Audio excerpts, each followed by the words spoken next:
Hirap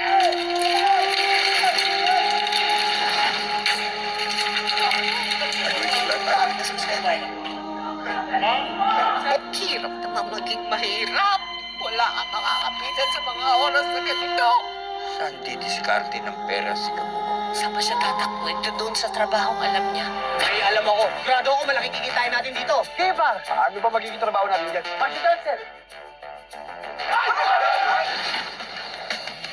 Palagi na namin binapagsagan. Gabo!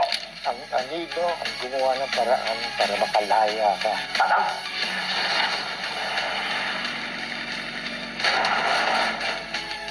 Kailangan ka ng anino para maging kamay sa paghuhuli ng masasamang tao. Or Zafra, alias Tigre. Siya yung tinuturong leader ng illegal gold mining. Hahanapin natin itong taong tubuhan. Kailangan hindi tayo mabigo sa misyong to. Napakalaking isda ni alias Tigre. Magkano ba kikitain natin? 100 milyon dito.